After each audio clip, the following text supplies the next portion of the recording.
प्रसन्ना सर्वदेवता।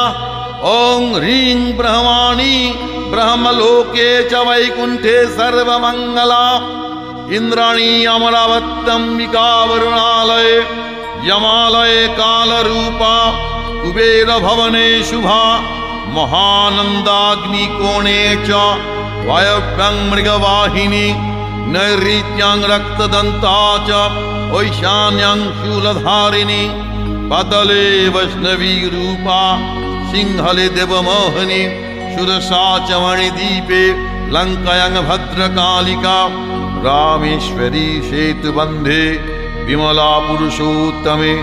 विरजा औड्रदेशे च कामाख्या नीलपर्वते।